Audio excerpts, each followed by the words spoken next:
자, 고개 드시고 반갑습니다. 좋습니다. 오늘 교재는 여러분 30페이지에 펴시고요. 취득세, 오늘 지방세 나갈 차례죠. 예. 펴놓으시고 30페이지 펴놓으시고 지난 시간에 배운 것을 복습을 한번 해보겠습니다.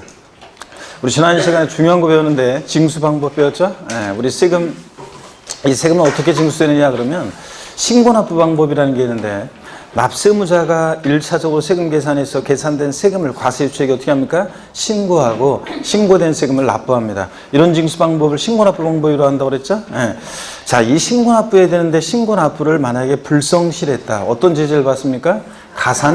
가산세가 적용됩니다. 가산세가.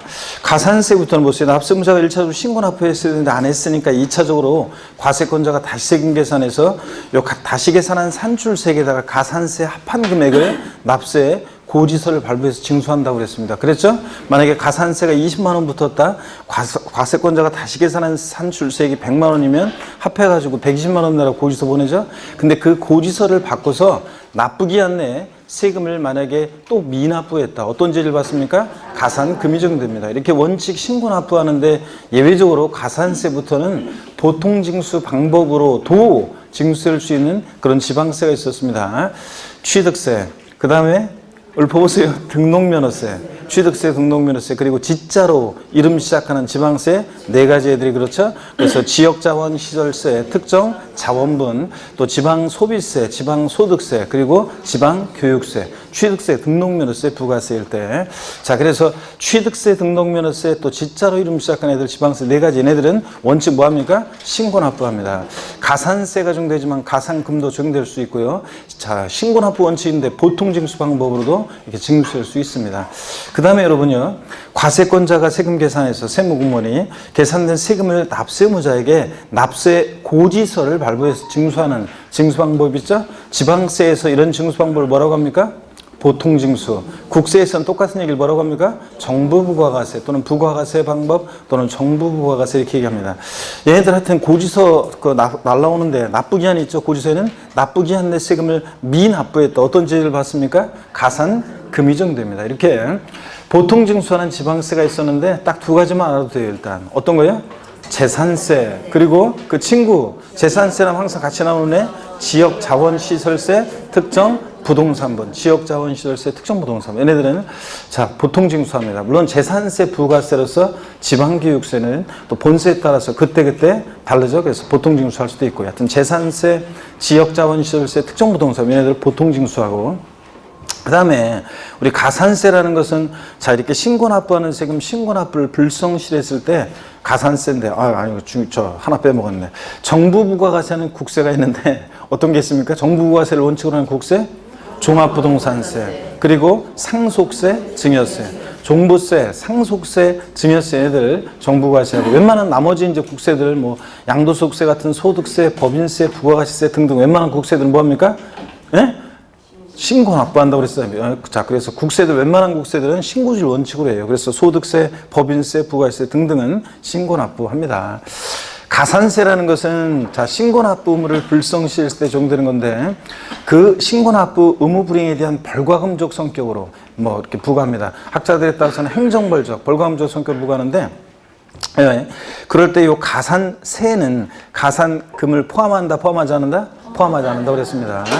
자, 근데 가산세는 하여튼 조세에 포함을 시켜서 합해서 이렇게 이제 고지서 보냈는데, 그 가산세는 조세는 포함시키지만 가산세, 가산금은 포함되어 있지 않다. 이런 것들을 배웠고, 가산세는 신고행위와 납부행위를 구별해서 신고 납부기한 하루만 딱 지나도 자, 의무 위반의 정도에 따라 신고불성실 가산세율은 40%, 20%, 10% 이거 딱 깔아놓고 하루만 지나도, 그 다음에 하루하루 지날 때마다 미납한 기간 1일 얼마요? 0.03%, 1만 분의 3율로 납부불성실 가산세가 가산되죠?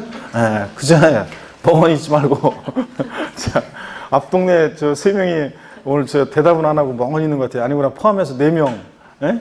자, 대답을 합니다. 그 다음에 예, 가상금은 여러분요, 가상금은 그 고지서를 통해서 징수할 때 나쁘게 한 내, 하여튼 미납부했다. 고지서를 통해서 징수하는 세금 나쁘게 한 내 미납부하면 어떤 죄를 받는다? 가산금이 적용됩니다. 가상금은 제때 납부하지 않은 것에 대한 연체이자적 성격으로 부과해요. 자, 그럴 때 가상금은 조세에 포함을 시키지 않고 가산세와 달리 또 가상금 고지서 기재된 나쁘게 한이 있는데 하루만 딱 지나도 그 다음날 헐레벌떡 뛰어와서 내더라도 체납세액이 몇 프로요? 3% 일단 깔아놓고 그 다음에 하루하루 지날 때마다 일일 얼마요? 나쁘기 한, 자, 이거, 아이고, 일단 일반 가상금 3%에다가 저 더해지는 가상금이 있는데 그걸 학자들이 중가상금이라고 하는데 가상금에 더해지는 중가상금이요. 나쁘기 한 지나서 얼마씩이요? 매 1월 한 달씩 경고할 때마다, 매 1월 경고할 때마다 몇 프로씩? 1.2%씩, 1,000분의 10, 1.2%씩 중과상금이 적용됩니다. 모자까지 쓰고 와가지고 바카스 마시는 우리 그대, 네? 그대 오는 거 신경 쓰다고 말이 아까 엇갈렸잖아요. 네, 좋습니다. 자, 오늘 아직까지 모자까지 쓸 정도는 아닌데, 추위가, 그죠? 좋습니다. 패션이구나. 알겠습니다. 하여튼, 그래서, 웬 모자까지, 지금 모자까지 쓸 정도로 춥나? 갑자기 아침에 이렇게 추웠나? 이런 생각이 갑자기 하면서, 딴생하면서 말이 꼬였잖아요. 하여튼 나쁘게 한 지나서 매 1월 경고할 때마다 1.2%씩 중과상금 적용되는데 끝까지 버티면 평생 따라붙는 것은 아니고 얼마요? 언제까지만 중과상금부터요? 60개월까지만 중과상금. 그럼 1.2 곱하기 60이니까 중과상금은 체납세액이 최대 몇 프로? 72%까지 적용되고, 자, 그러면 일반상금 3%에다가 합치니까 중과상금 72% 합치니까 가상금은 체납세액의 최대 몇 프로? 75%까지 적용될 수 있다고 그랬습니다. 그랬죠? 네, 이런 거. 그 다음에 우리 납부할 의무는 추상적으로 성립하고 추상적으로 성립한 납세문은 구체적으로 확정이 되고 확정된 납세문은 어떻게 합니까? 소멸하는 과정을 거칩니다. 그럴 때 납세무 추상적으로 성립하는 성립 시기 취득세는 어느 때? 취득세 대상물, 아니 그 납세무 확정이고 취득세는 어느 때 납세물과 추상적으로 성립하느냐? 취득세 대상물건을 뭐 하는 때? 취득하는 때죠. 여기서 뭐 사족 들어가가지고 취득하고 뭐 60일이 경고하는 때 아닙니다. 취득하는 때 납세물 추상적으로 성립하고 납부 의무가 생기죠. 등록에 대한 등록면세는 어느 때? 등기 등록하는 때. 자, 그 다음에 재산세, 그리고 친구, 지역자본시설세, 특정부동산분, 그 다음에 종합부동산세는 어느 때 납세물 추상적으로 성립합니까? 과세 기준일인데, 보유세다 보니까 과세 기준일 있죠? 과세 기준일인데 매년 언제다? 6월 1일에 얘네들 납세물 성립합니다. 그래서 납세물 성립 시기가 얘네들은 똑같아요. 그 다음에 양도소득세 같은 소득세는 어느 때?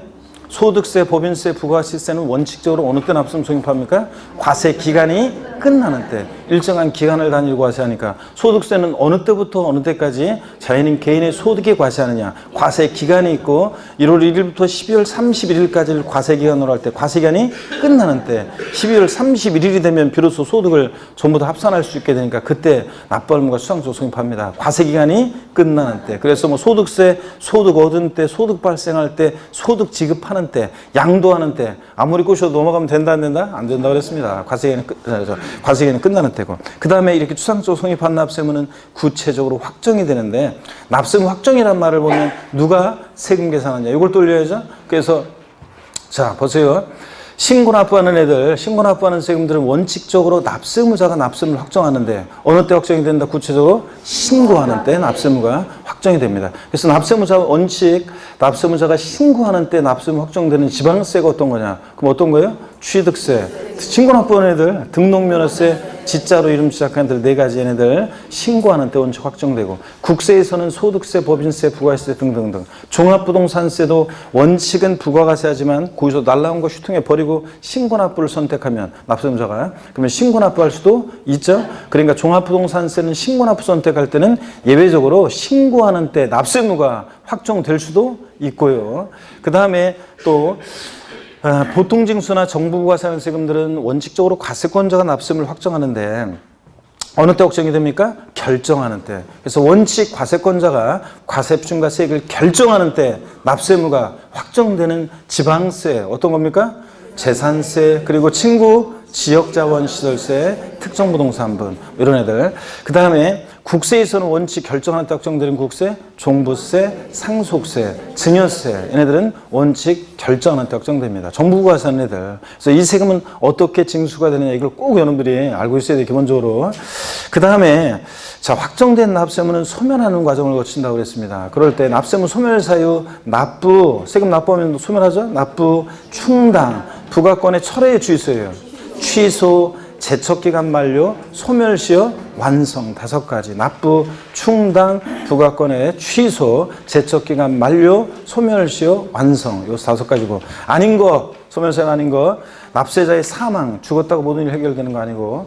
그 다음에 또 결손 처분. 납세자가 행방불명이거나 그럴 때 일단 결손 처분하고 넘어갔다가 얘가 다시 나타나면 세금을 지저시 부과하니까 결손 처분도 소멸사유가 아니죠. 그 다음에 또 부가 철회, 거기서 보냈다가 주소 불분명하니까 자 도달이 안 돼서 거기서 보냈던 걸 거둬들였다가 철회했다가 다시 주소 확인해서 보내니까 부가 철회도 소멸사유가 아닙니다. 취소하고 구별해야죠. 자 이렇게 해서 이런 것들을 우리가 지난 시간에 배웠습니다. 꼭 기억하셔야죠, 여러분들. 여기다가 이제 살 붙여서 더 배우는 거기 때문에. 자, 그리고 이제 오늘 우리 제1편 조세 총론 다 받고 제2편 우리 지방세에서 이제 취득세입니다, 여러분들. 취득세.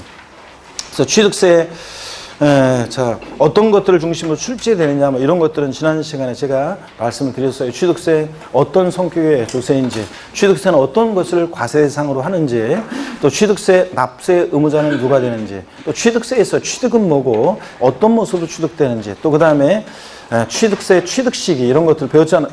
이런 것들을 중심으로 출제된다고 등등 얘기 드렸었잖아요. 다시 한번 그럼 볼까요, 여러분들? 이쪽에 보시면요. 오늘 합격자 발표가 있었는데, 보니까 이의신청을 이의제기 문제를 제기했는데 안 받아줬어요. 그래서 요번에 사실은 이의제기 그 문제에 이의제기들을 많이 했어요. 요번에 사람들이 많이 하고, 제가 기사 보니까 지난주 신문기사 보니까 뭐 그 산업인력관리공단에 집단적으로 시위를 계획하고 있다. 뭐 이렇게 하면서 수험생들이 뭐 대책위도 구성하고 막 이래가지고 한다고 했는데, 그래서 저는 이 공무원들이 산업인력관리공단 그 직원이나 이 사람들이 아무래도 이거 좀 막 그 시위도 한다고 하고 막 그러니까 뉴스에도 신문에도 한번 나왔으니까 뭔가 쫄아가지고 이 신청을 좀 문제를 좀 받아주지 않을까, 몇 문제라도. 그랬더니 내보니까 지금 제가 지금 정확히 확인 안 되는데 하나도 안 받아준 것 같아요. 지금 보니까 일단 2차는 안 받아줬어요. 하나도. 제가 보기에는 합격생이 좀 나와서 그런 것 같아요. 요즘 추세는 1차는 좀 붙이고 2차는 좀 떨어뜨리고 이런 추세로 가는데, 한 문제도 안 받았다는 것은 제가 보니까 합격생이 좀 나오니까 합격자가 수가 좀 기대에 좀 못 미치면은 이 신청을 좀 몇 문제를 더 받아주거든요. 명백히 틀린 거, 뭐 어쩔 수 없지만 그렇지 않은 거, 좀 애매하다 싶은 것들을 받아주는 경향이 있는데, 근데 어느 해는 합격자 수가 많잖아요. 그러면 거의 안 받아주는 경우가 있는데 올해는 지금 안 받아줬어요. 제가 보기에는 좀 한두 문제씩이라도 받아주자도 안 받아주세요. 하여튼 여러분들 내년에, 그리고 또 지금 제 다음 카페 보니까 제 카페에 합격 후기 같은 거 지금 이제 정식으로 이제 합격했다, 통서 받았다 이러면서 글이 막 올라오기 시작하더라고요. 지금 이제 오늘 지금 아마 강의하고 있는 동안에도 계속 이제 글 올라올 거예요. 이제 계속 합격 후기, 이제 합격했어요. 뭐 이렇게 하면서 올라올 건데, 여러분들도 내년에 이맘때, 뭐 한 문제 이의 신청 막 이런 것 때문에 막 가슴 졸이면서 한 달 동안 울고불고 하면서 그러지 말고, 넉넉하게 이렇게 합격을 하셔야죠. 그러려면 묵묵히 이 겨울을 하여튼 잘 견뎌내셔야 돼요. 지금부터. 그래서 매일매일 조금씩이라도 묵묵히 전진하고 계속 공부는 습관이에요. 이거 운동하고 똑같아요. 그래서 여태까지 여러분들이 운동 계속 안 하다가, 여러분들 보세요. 산에 한 번도 안 가다가 갑자기 산에 한번 가보세요. 그러면 다리 알배고 막 그냥 후유증 생기죠? 그리고 힘들고 숨도 차고. 근데 매일 조금씩이라도 계속 운동하고 이렇게 했던 사람 같으면은 또 쉽게 올라갈 수 있고 또 후유증도 적습니다. 근데 그러니까 매일 또 이렇게 매일매일 운동을 해야지, 하다가 만약에 한 일주일 안 하다가 2주일 안 하다가 또 한번 해보세요. 그러면 또 힘들잖아요. 그런 것처럼 공부도 똑같습니다. 공부도 우리가 운동은 몸의 근육을 이렇게 운동을 통해서 매일 운동을 조금씩 하면은 그 근육이 강화되잖아요. 그리고 이렇게 몸짱되고, 자, 그런 것처럼 이 공부 똑같아요. 공부도 뇌의 어떤 습관이나, 뇌의 습관이거든요. 공부도 뇌의 습관이나 그런 거기 때문에 아직 뇌 기능을, 여러분들이 공부에 대한 뇌 쪽의 어떤 기능을 그동안 오랫동안 사용 안 한 분들이 많잖아요. 심지어는 뭐 몇십 년 동안 한 번도 그냥 공부라는 건 해본 적이 없고 막 이런 사람도 많잖아요. 그런 분들은 10년씩, 뭐 5년씩, 20년씩 손 띄었던 분들, 지금 새롭게 공부하려고 그러면 이게 버겁고 힘들지만 이것도 똑같아요. 저 운동처럼 매일매일 조금씩 계속 하다 보면요. 점점 더 그러니까 팔굽혀펴기 같은 것도 그렇잖아요. 그런 거 처음에는 그 운동 시작한다 그러면 몇 개 못해. 근데 계속 꾸준히 하면 하나씩 더 늘어나잖아요. 공부도 똑같습니다. 공부도 처음에는 수업 50분, 1시간 듣는 것도 버겁고 그런 사람도 있지만 계속 하다 보면 공부도 늘어납니다. 근육처럼. 자, 그러니까 매일매일 꾸준히 하시면 됩니다. 자, 여러분 보시면은 어떤 거냐면 우리 취득세 지난 시간에 제가 소개해 드렸어요. 취득세는 선호 문제가 출제되는데 취득세 어떤 성격의 유세인지 기초인문과정에서는 각 세목별로 이 특징, 성격 이런 거 이제 파악하는데 제가 시간을 좀 할애하고요. 그 다음에 취득세는 어떤 것을 취득했을 때 부과되냐 소개해드렸죠? 자, 어떤 것을 취득했을 때, 또 어떤 것을 등록할 때, 어떤 것을 보유할 때, 어떤 것을 양도할 때 부과되느냐 각 세목별로요. 또 취득세는 취득에 부과하는 세금이잖아요. 그러니까 도대체 취득이라는 게 뭔지, 취득의 개념과 유형, 어떤 모습으로 취득되는지 이런 것들은 독립한 문제보다는 제가 그랬죠? 종합 문제 속에서 이렇게 지문 한 줄씩 나오는 것들이라고 그랬습니다. 또 취득세 누가 납부할 의무자가 되느냐, 납세 의무자, 요거는 시험에 28회 시험에서는 종합 문제 속에서 지문 한 줄 나왔어요.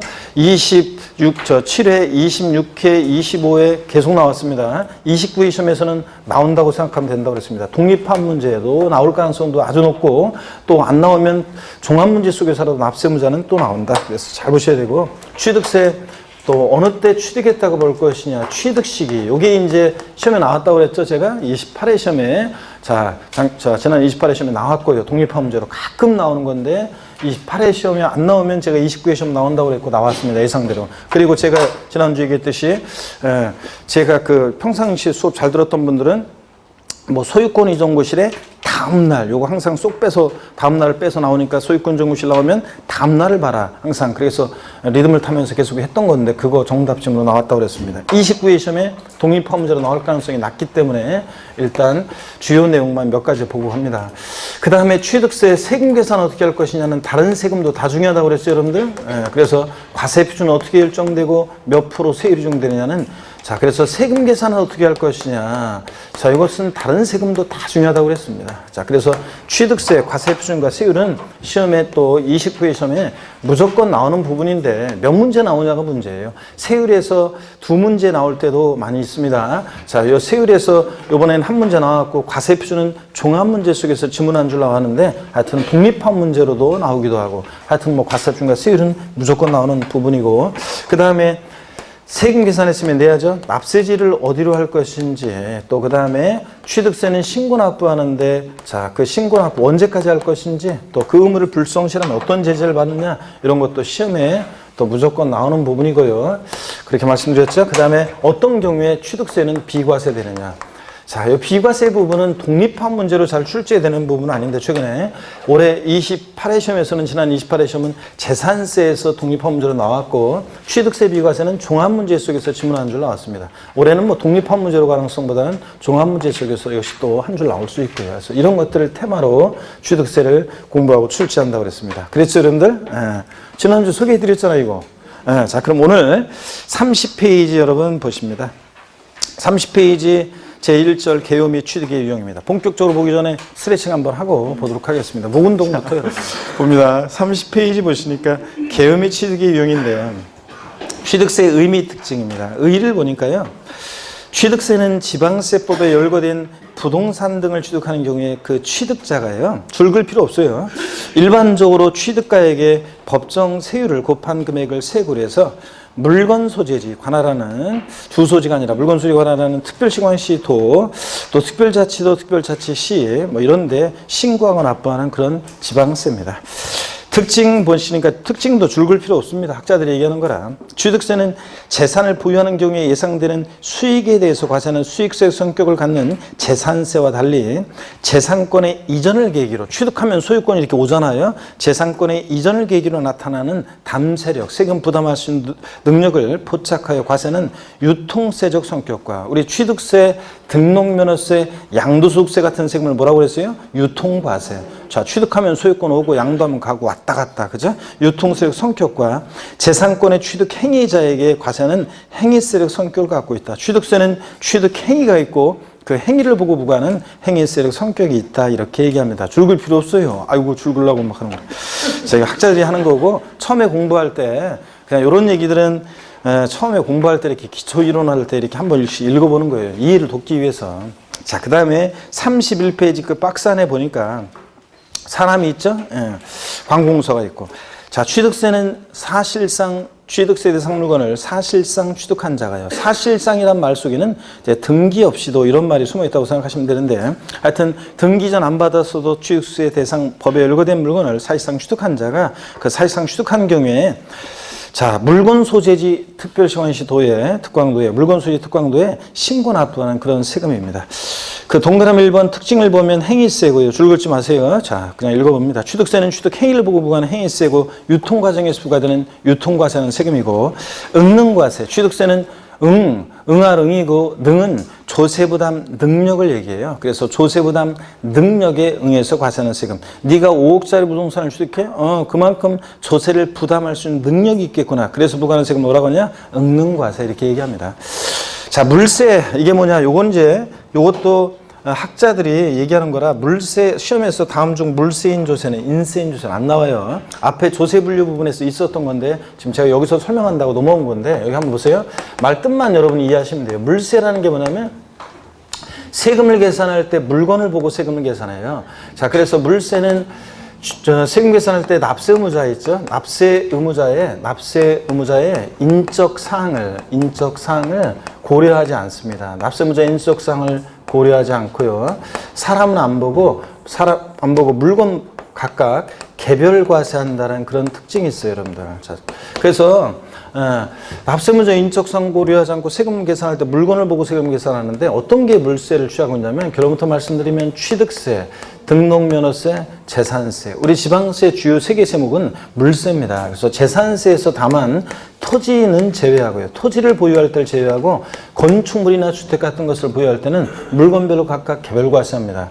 자, 취득세는 물세다 보니까 여러분요. 취득세는 물세다 보니까 세금 계산할 때 자, 이 취득하는 물건이 1억이다. 1억짜리 물건을 내가 부동산을 취득한다 그러면 그 취득하는 물건 1억 원 곱하기 세율에서 취득세가 계산돼요. 그러다 보니까 개인이 취득하든 법인이 취득하든 또 단독 명의로 취득하든 공동 명의로 취득하든 취득세는 세금 계산이 달라지지 않습니다.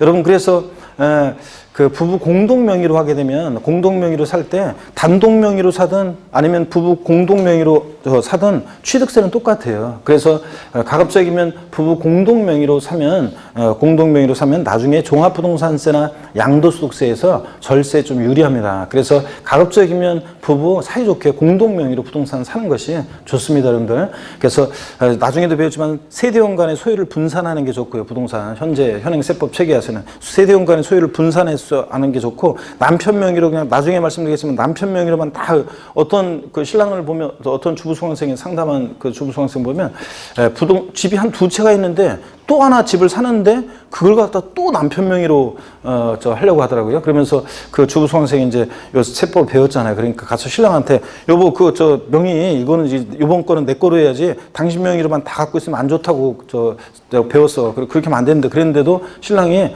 하여튼 자기 명의로 무조건 한다고 해가지고 안심했어요. 그래서 그 주부수강생이 저한테 와가지고, 교수님, 제 신랑이요, 제가 분명히 집이 2채가 있거든요. 근데 또 하나를 또 신랑 명의로 한대요. 요번엔 거는 제 명의로 하는 게 좋잖아요. 그래서 그렇죠. 그랬더니 신랑이 계속 말을 안 들어요. 교수님이 가가지고요, 저희 신랑한테 말 좀 해주세요. 남의 집 일에 내가 왜 껴들어. 누구 명의로 하는지 알아서 둘이 해결할 얘기지. 제가 괜히 그래서 그냥 난 모르고 알아서 하라고 그러는데, 하여튼 취득세는 그러니까 단독 명의로 취득하든 공동 명의로 취득하든 세금은 똑같아요. 그러니까 부부 공동 명의로 하는 게 좋다는 얘기죠.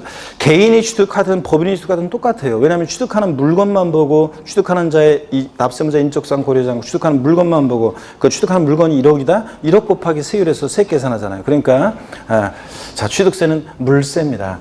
그 다음에 그러면 예를 한번 좀 더 들어볼게요. 무슨 얘기냐면, 갑이라는 사람이 있는데, 예를 들어서 경기도 만약에 광명시에 있죠? 경기도 광명시에 A라는 어떤 주택을 취득합니다. 취득하는 가격이 예를 들어서 뭐 5억이라고 할게요.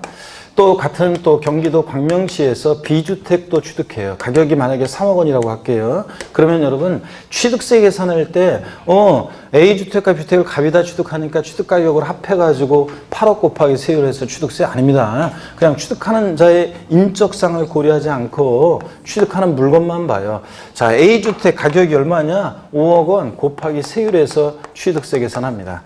또 B주택은 취득한 가격이 3억 원이야. 그럼 3억 곱하기 세율해서 취득세 계산합니다. 등록면에서도 등기할 때, 등록할 때 그 물건별로 각각 개별 과세합니다. 재산세 부과할 때 광명시장은요, 우리 관할 구역 내 A주택도 B주택도 갑소유야 취득가격을 합해가지고 8억 곱하기 세율해서 재산세를 계산하는 것이 아니라 그냥 자, 이 주택 같으면 물건만 봐요. A주택 재산 가액이 5억 원이야? 5억 곱하기 세율에서 세액 계산하고 B주택은 B주택 가액 곱하기 세율에서 세액 계산하고 각각 이렇게 물건별로, 주택별로 각각 개별 과세합니다. 27회 시험 때 정답짐으로 나온 것이 이거 있었어요. 틀린 거 고르는 문제에서 동일한 당의 시군구 관할구역 내에 2개 이상의 주택을 소유하고 있는 경우에는 해당 주택 가격을 소유자별로 합산한 과세표준 금액에 해당 세율을 적용하여 세액을 계산한다. O, X요.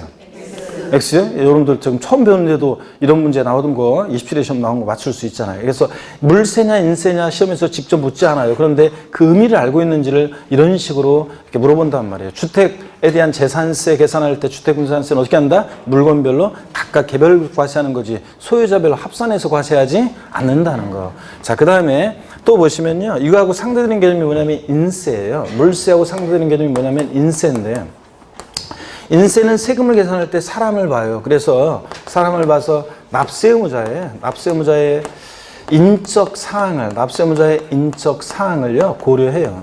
사람을 보고 고려해서 사람을 보고 그 사람을 중심으로 결론적으로 합산과세한다는 특징이 있어요. 합산과세. 그래서 어떤 게 인세를 취하냐 그러면 재산세에서요. 주택 같은 것은 건축물은 물건별로인데 재산세에서 토지의 경우에 인세력 성격이 있어요. 그래서 어떤 얘기인지 한번 볼까요, 여러분들? 을이라는 사람이 이번에는 보세요. 을이라는 사람이 또 이번에 경기도 광명시에 만약에 A라는 어떤 상가 토지를 갖고 있어요. A 상가 토지. 만약에 가격이 예를 들어서 A 상가 토지가 만약에 30억 원짜리다. 그 다음에 또 같은 경기도 광명시에서 B 상가 토지도 갖고 있어요. 가격이 만약에 20억 원이고요. 만약에 이번에는 서울특별시 예를 들어서 노원구에 시 상가 토지를 갖고 있는데 가격이 10억 원이다. 그러면요, 여러분 토지분 재산세를 부과할 때 주택과 달리 토지는요, 자, 광명시장은요, 시장군수구청장은요, 자, 그 소유자 인적상은 고려해요. 우리 관할구역 내 A 상가 토지도 을소유인데 B 상가 토지도 을소유야? 그러면 이 동일한 시군구 관할구역 내 토지는 얘네들 상가 토지는 요 소유자별로 합해가지고 합산한 과세 표준 금액에다가요 50억 원 이렇게 합한 가격에 맞는 해당되는 세율을 적용해서 세액 계산한다는 얘기입니다.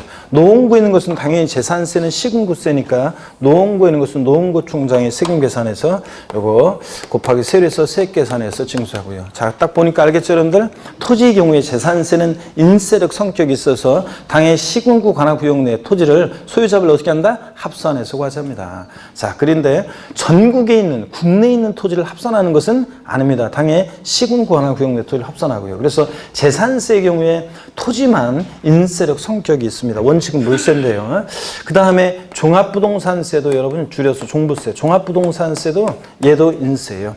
자, 여러분이 만약에 부동산, 주택을 여기저기, 전국적으로 주택을 갖고 있어요. 또는 토지를 여기저기 갖고 있어요. 그러면 전국에 있는 토지나 주택을요. 개인별로, 부부도 따로따로 개인별로 전국에 있는 주택이나 토지 가격을 합해요. 그래가지고 합했더니 법에서 정해진 일정 기준 금액을 초과하면 종부세가 부과됩니다. 그래서 종합부동산세는 납세무자의 인적상을 고려해서 어떻게 합니까? 합산해서 과세하잖아요. 전국에 있는 토지나 주택 가격을. 그래서 인세입니다. 또 양도소득세도 여러분요 인세예요. 양도소득세도 인세인데 여러분이 만약에 부동산을요 1월 달에도 팔았어요. 5월 달에도 팔았어요. 12월 달에도 팔았어요. 그러면 그 각각 각각 발생한 그 양도소득을 전부 다 마지막에 12월 달에는 전부 다 어떻게 한다? 합산해서 다시 그 마지막에는 합산해서 세금 계산해서 양도세를 신고납부해야 돼요. 그러니까 양도소득세도 1월 1일부터 12월 31일까지 발생한 그 양도소득을 전부 다 어떻게 합니까? 양도자별로 합산해서 과세합니다. 그러니까 양도소득세도 뭐예요? 인세입니다. 자, 그래서 물세는 세금 계산할 때 납세무자 인적사항 고리지 않고 물건만 보고 물건 각각 결론적으로 어떻게 한다? 개별 과세합니다. 예? 근데 인세는 납세무자 인적사항 고려해서 사람을 중심 어떻게 하고? 합산 과세하고. 자, 지방세 주요 세 개 세목은 뭐입니까? 물세. 근데 종부세, 양도소득세, 국세 두 개 주요 세목은 뭐예요? 인세, 합산과세. 중간에 딱 껴있는 우리가 공부하는 순서가 취득세, 등록면허세, 재산세, 종부세, 양도소득세 이런 식으로 공부하잖아요. 그럴 때 중간에 딱 껴있는 재산세는 원칙 물세인데 예외적으로 인세적 성격도 있다. 이거잖아요. 양다리 걸쳤잖아요.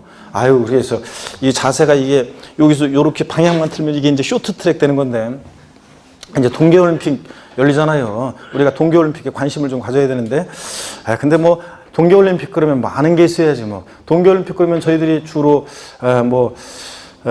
금메달 딸 수 있는 것은 쇼트트랙. 그리고 요즘은 스피드 스케이팅인가 그것도 좀 잘하더라고요. 김연아가 없으니까 이제 피겨 스케이팅에서는 거의 금메달은 좀 쉽지 않을 것 같고. 그 다음에는 컬링인가? 그 구슬 같은 거 굴리는 거 있잖아요. 그것도 요즘 한국이 잘하는 것 같더라고.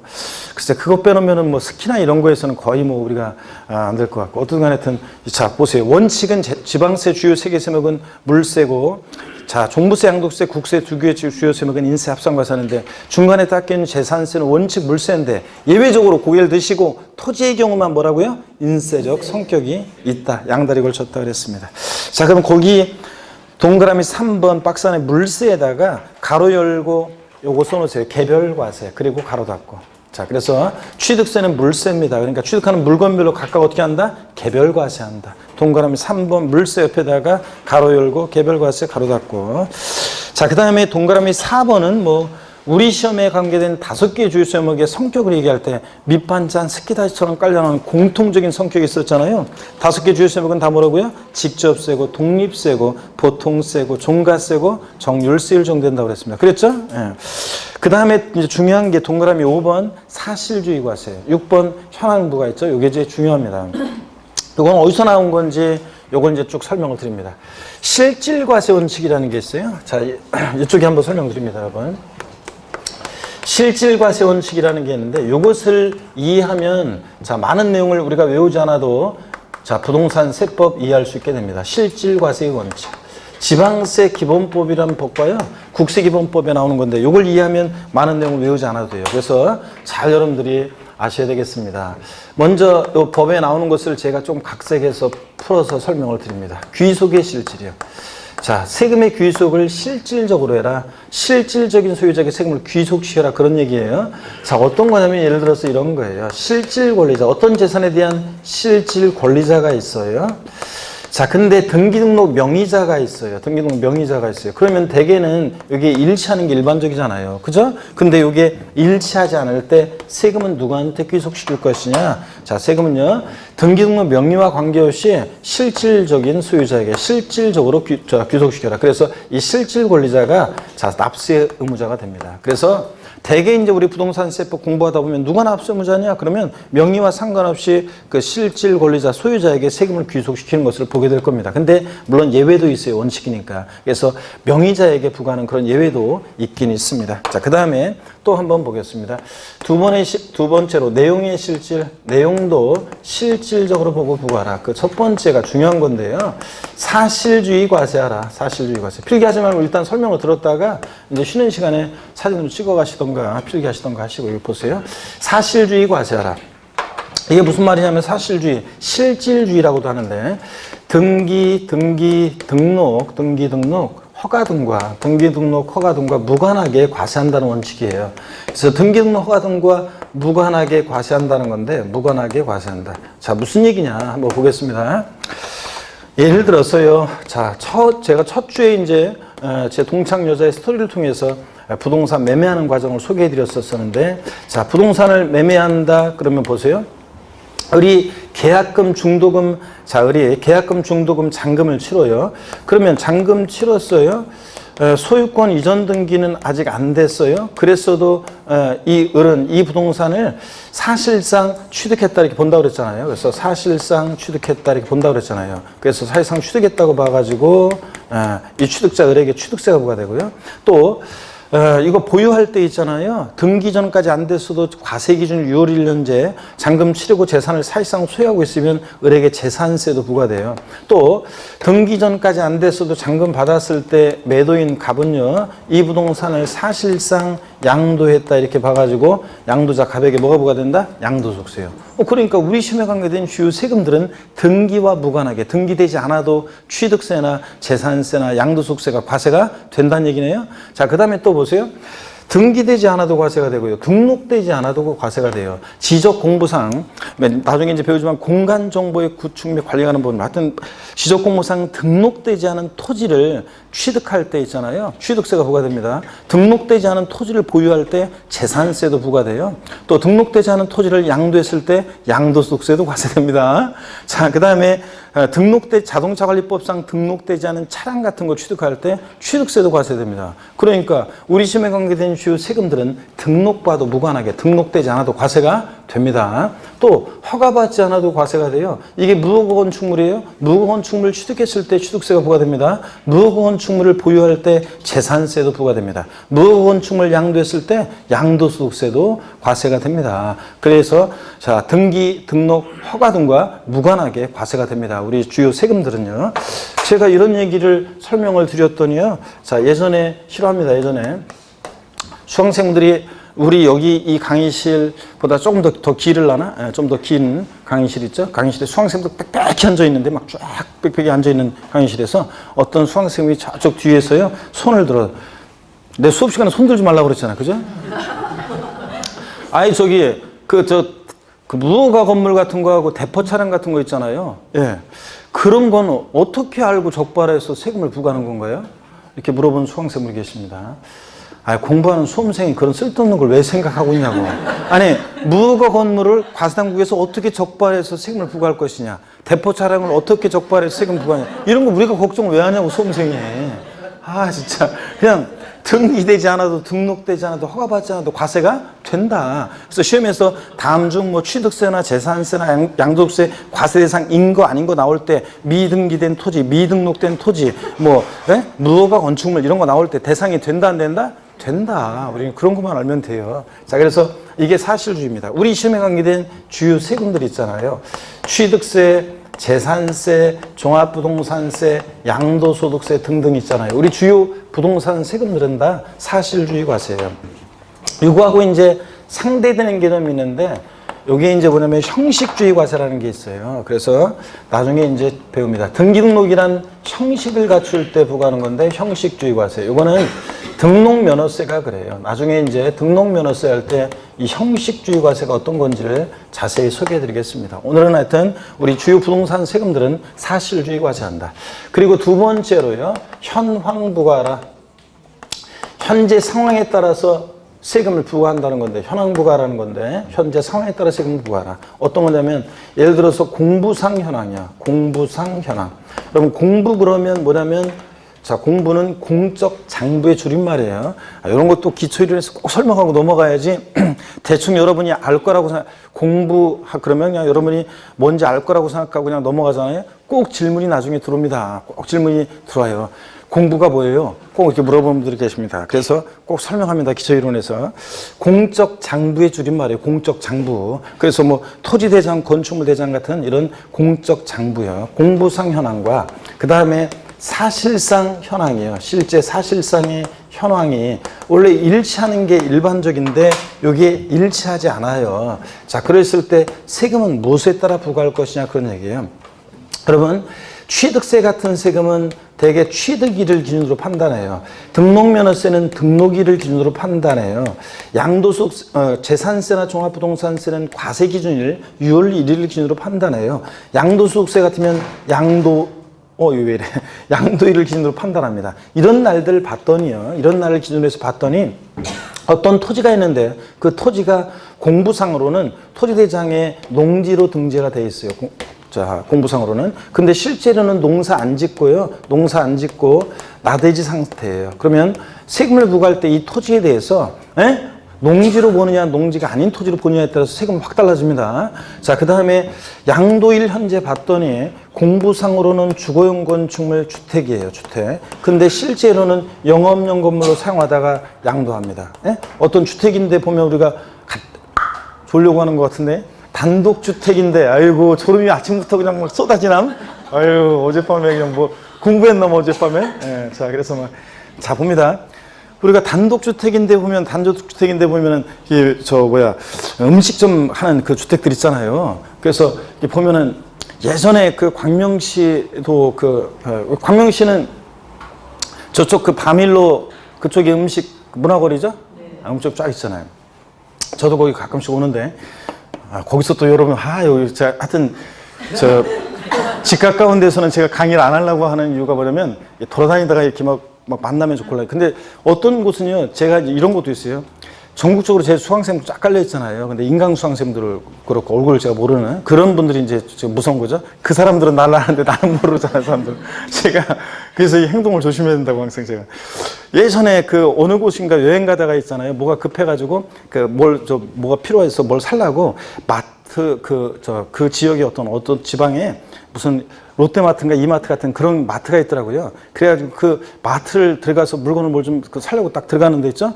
왜 마트에서 어떤 여자가 있잖아요. 굉장히 막 반갑게 나를 보는 거예요. 난 당연히 어떤 지역에 그냥 지나가다가 들린 거니까 나는 당연히 저는 모를 거로 생각하고 지나가는데 그 여자가 있잖아요. 막 웃으면서 막 반갑게 웃으면서 달라고더니 혹시 강수원 교수 아니냐고 그러길래 맞다고 그랬더니 제 손을 막 잡으면서 아이고 막 제가 강의 들었다고 하면서 막 반갑게 인사하더라고요. 그래가지고 그때 반갑게 인사는 했지만 돌아가면서요. 야 진짜 살아가면서 조심해야지 진짜. 아이고 진짜 막 그런 정도 있는데 자 여러분 봅니다. 근데 여기 보니까 예전에 광명 이쪽에 보니까 뭐 그런 거 있었는데 그 멀쩡히 단독주택인데 음식점에 음식점. 그죠? 음식점 하는 그런 집도 있습니다. 그러면 공부상으로는 주택으로 되어 있는데 실제는 양도일 현재 영업용 건물로 사용하도 양도예요. 그러면 자, 요거 주택 양도로 보느냐 상가로 보느냐에 따라서 양도로 보느냐에 따라서 세금이 확 달라집니다. 양도속세는. 자, 그럴 때 어떤 거로 볼 것이냐는 건데 공부상 현황과 사실상 현황에 다를 때 세금은 무엇에 따라서 사실상 현황에 따라 과세하라. 이게 현황부가 원칙입니다, 여러분들. 자, 그래서 농지나 주택으로 공부상 돼 있어도 자 이런 날 봤더니 농사 안 짓고 상가 그럼 이런 것으로 자 사실상 현황에 따라 세금을 부과하라. 이게 현황부 원칙입니다. 자, 이쪽에 하나만 더 설명을 좀 드릴게요, 여러분. 저쪽 끝에 가야 되겠네요. 지금 칸이 좀 모자라가지고. 자, 이쪽 한번 와서 보시면요. 하나만 더요. 실질과세 원칙에서 내용의 실질에서 자, 세 번째입니다. 하나 더 보세요, 여러분들. 뭐냐면 이런 얘기예요. 자, 거래 내용도 실질적으로 보고 부과하라. 거래 내용의 실질입니다. 어떤 얘기냐면 예를 들어서 여러분요. 배우자요. 한 입을 덮고 자는 사이 또는 부모 자식 간에 배우자 직계존 비속 간에요. 자, 매매를 합니다. 양도. 매매를 해요. 자, 그러면 겉모습은 양도인데 속내용을 실질적으로 들여다봐라. 실질적으로 들여다보면 한 입을 덮고 자는 사이 부모 자식 간에 무슨 양도냐? 증여한 것으로 추정해요. 대가가 없다고 봐서. 그래서 증여한 것을 추정해서 증여세 부과합니다. 그래서 예를 들어서 뭐 자다 말고 남편이 자기 부인을 깨워가지고 여보 일어나봐. 내가 가만히 좀 자다가 생각해보니까 경기도 광명시에 있는 아파트를 우리가 이걸 3억 5천에 사는데 이게 5억이 됐잖아요. 당신이니까 내가 특별히 3억 6천에 팔려고 하는데 살래? 고마워. 둘이서 연락에 매매계약서 쓰고 계약금, 중도금, 잔금을 막 서로 주고받고 이렇게 합니다. 자, 그래봤자 여러분들은 또 어떤 주부 수강생이 저한테 물어봤어요. 실제로 물어본 거예요. 교수님, 저희 친정아버지가 집 하나를 저한테 좀 주려고 해요. 근데 그게 옛날에 친정아버지가 한 2억 정도에 사셨대요. 근데 지금 이게 한 4억 정도 되거든요. 근데 지금 그냥 4억 정도 된 걸 그냥 저한테 주면은 이거 증여세 많이 나온다며요. 그러니까 이걸 갖다가 저희 친정아버지가 2억에 샀었는데 2억 한 1,000만 원이나 이렇게 해가지고 저한테 파는 거로 하면 어떨까요? 매매계약서 쓰면. 이렇게 물어봅니다. 자, 보세요. 겉모습은 양도지만 속 내용을 실제로 들여다보면 대가관계 인정할 수 없잖아요. 그래서 증여로 추정해서 증여세가 부과돼요. 양도세가 아니라 뭐? 증여세가. 근데 증여하는 게 좋은가요? 양도하는 게 좋은가요? 이거는 어떤 게 100% 유리하다 이렇게 할 수는 없어요. 원칙적으로 이제 증여세가 그러니까 예를 들어서 4억이다 그러면 보세요. 4억짜리를 지금 증여해요. 그러면 증여세는 그 4억 현재 증여일 현재 그 4억 재산에 대해서 증여세가 계산돼요. 그런데 근데 또 보세요. 양도소득세는 이런 거예요. 양도소득세는 2억에 샀는데 2억에 팔았어요. 그럼 양도소득세는 양도차익이 있어요, 없어요? 없어요. 그런 거예요. 자, 그런 식으로. 그러니까 양도세 안 나겠죠. 그런 거예요. 그런데 어떤 게 반드시 유리하냐는 따져봐야 돼요. 또 어떤 간에 보세요. 그건 나중에 이제 배울 얘기고.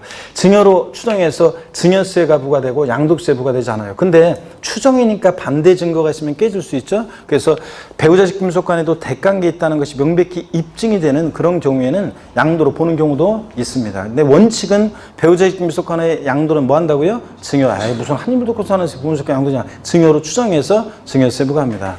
자, 다시요. 실질과세원칙. 자, 실질 권리자와 명의자가 다를 때요. 세금은 누구한테 귀속시켜라? 실질 권리자에게. 명의와 상관없이. 그 다음에 사실주의 과세하라. 등기, 등록, 허가 등과 뭐합니까? 무관하게 과세한다. 자, 우리 시험에 관계된 주요 부동산 세금들 등록면허세만 형식주의 과세, 등기등록이라는 형식 갖출 때 부과하고 등록면허세 빼놓고 나머지 주요 부동산 세금들은 다 뭐냐면 사실주의 과세입니다. 등기되지 않아도 등록되지 않아도 허가받지 않아도 과세가 되고 또 공부상 현황과 사실상 현황이 다를 때는 무엇에 따라서 사실상 현황에 따라 부과하라. 거래 내용도 실질적으로 보고 부과하라. 이게 실질과세 원칙입니다, 여러분들. 이해되십니까, 여러분? 자, 그러면은 거기 사실주의 과세라고 돼 있잖아요. 거기다가 박스 안에 사실주의 과세 있잖아요. 거기다가 뭐라고 써놓냐면 이렇게 써놓으세요. 등기, 등록, 허가 등과 무관하게 과세. 거기다 써놓으세요.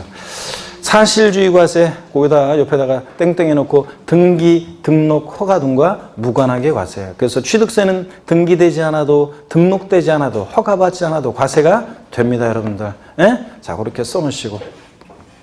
현황 부과는 무슨 말인지 알겠죠? 공부상 현황과 사실상 현황이 다를 때 무엇에 따라서 사실상 현황에 따라 과세하라. 그 얘기고요. 자, 그래서 요 말을 이해하면 많은 내용들을 우리가 외우지 않아도 이해할 수 있게 됩니다. 그 다음에 그 오른쪽에 보니까 지방세고 취득세는 특별시황시 도세, 특광도가 과세 주체가 되고요. 자, 이렇게 해서 취득세, 자, 성격, 특징을 말씀을 드렸습니다. 자, 그 다음에 이제 잠깐 뒤로 넘어가서 33페이지 있잖아요. 제2절 과세 대상이요. 취득세는 어떤 것을 취득했을 때 부과될 것인지 요거를 이제 살짝 살펴볼 건데 고개를 드시고요. 자, 그래서 취득세 다시요. 취득세 과세 주체는 특광도, 특별시장, 광역시장, 도지사고 특별자치도와 특별자치시도 당연히 과세 주체가 되고요. 취득세는 유통 과정에서 부과되는 유통과세하는 세금이고 취득 행위를 보고 부과하는 행위세고요. 그죠? 취득세는 물세예요, 인세예요? 물세입니다. 취득하는 물건 각각 어떻게 한다? 개별과세한다. 그래서 취득세는 취득자가 개인이든 법인이든 단독 명의로 취득하든 공동 명의로 취득하든 자, 상관없다. 관계없이 취득세가 부과되고 취득세는 사실주의 과세합니다. 그래서 등기되지 않아도 등록되지 않아도 허가받지 않아도 과세가 되고 취득세는 공부상 현황과 취득일 현재 공부상 현황과 사실상 현황이 다를 때 무엇에 따라서 사실상 현황에 따라 부과한다. 자, 요 얘기를 아시면 되고 잠시 쉬었다가 과세 대상, 취득의 개념, 유형 이런 것들을 계속 이어서 살펴보겠습니다. 잠깐 쉬겠습니다.